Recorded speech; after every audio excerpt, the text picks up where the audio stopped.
రాష్ట్రంలో పోలీసు వ్యవస్థను జగన్మోహన్ రెడ్డి చేతిలో పెట్టుకుని ప్రతిపక్షాలను నియంత్రిస్తున్నారని మాజీ హోంమంత్రి టీడీపీ పోలిట్ బ్యూరో సభ్యులు కళా వెంకట్రావు విమర్శించారు.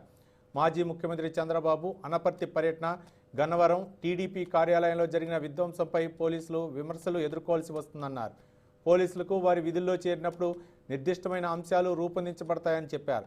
ప్రజాస్వామ్యంలో ప్రజా సమస్యలపై ప్రతిపక్షాలు పోరాడతాయంటున్న కళా వెంకట్రావుతో మా శ్రీకాకుళం జిల్లా ప్రతినిధి Abdullah face to face.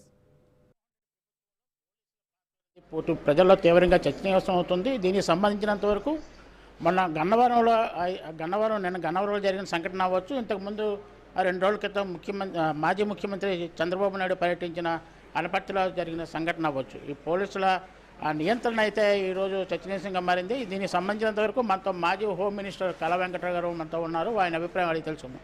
Sir, పోలీసుల కంటే ఒక జాబ్ చార్ట్ ఉంటుంది, వాళ్ళకి కొన్ని నిబంధనలు ఉంటాయి. అయితే ఇటీవల రాష్ట్రంలో జరుగుతున్న పరిణామాలు దేని సంకేతంగా మీరు భావిస్తున్నారు?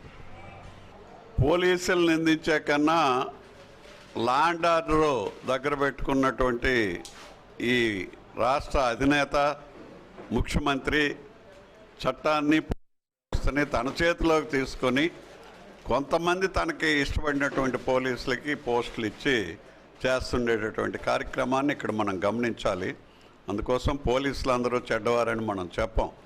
కానీ కొంతమంది ముఖ్యమంత్రి చెప్పినట్టుగా చేసి వాళ్ళ పరిధులను కూడా దాటి వాళ్ళ తాలూకా మాన్యువల్లో ఉండేటటువంటి మరి ప్రతి వ్యవస్థకు కూడా కొన్ని కోడ్ ఉంటుంది.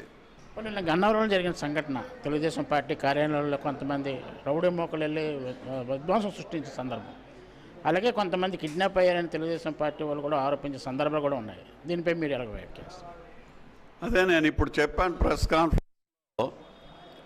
ఓ పార్టీ ఆఫీస్కి వెళ్ళి అక్కడ ఉండేటటువంటి వాళ్ళందరినీ కూడా మరి భయభ్రాంతులు చేసి కొట్టి ఫర్నిచర్ని ధ్వంసం చేసి కార్ని కూడా నిప్పు పెట్టేటటువంటి పరిస్థితి జరిగితే ఎవరైతే ఇక్కడ హింసించబడ్డారో తెలుగుదేశం పార్టీ కార్యకర్తల మీదే తిరిగి ఎస్సీ ఎస్టీ కేసు పెట్టడం అనేటటువంటిది అక్కడ వర్తించదు.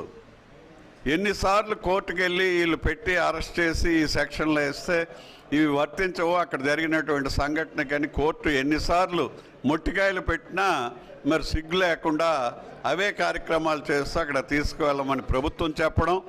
మన చంద్రబాబు నాయుడు కూడా అనపర్తిలోనే కొంతమంది పోలీసులు చేసిన వ్యవహారంపై ఇక్కడ సహాయ నిరాకరణ చేస్తామని అయితే చేపట్టిన సందర్భాలు అవుతున్నాయి. ఇప్పుడు మీరు కూడా అదే పదం వాడుతున్నారు. అయితే పార్టీ పరంగా ఏమైనా స్టాండ్ తీసుకున్నారా? సహాయ నిరాకరణ అంతే ప్రజలతో కలిపి మీరు ఏమైనా ముందుకు తీసుకెళ్లే కార్యక్రమం ఏమైనా చేపట్టే ఆలోచన ఉందా? ప్రతిరోజు కార్యక్రమాన్ని చేపడుతున్నాం. ప్రతి విషయాన్ని కూడా ప్రజల కోసం ఈ రాజ్యాంగాన్ని ఎక్కడైతే విధ్వంసం చేస్తున్నారో మరి రాజ్యాంగం ప్రకారం వచ్చినటువంటి ప్రభుత్వం మరి అభివృద్ధి సంక్షేమం చూడాల్సి ఉంది. సంక్షేమం అడిగిన వాళ్ళ మీద పడుతున్నారు, అభివృద్ధి కుంటుపడిందని చెప్పిన వాళ్ళ మీద పడుతున్నారు.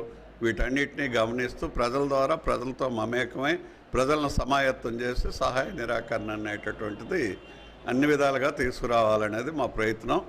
దీన్ని ప్రజల కోసం, ఈ రాష్ట్ర అభివృద్ధి కోసం, పేద ప్రజల సంక్షేమం కోసం ఈ నిర్ణయానికి మా పార్టీ వస్తుంది.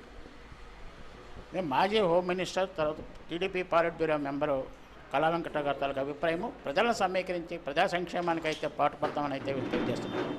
మరి మన పోటీతో అబ్దుల్లా 6 టీవీ.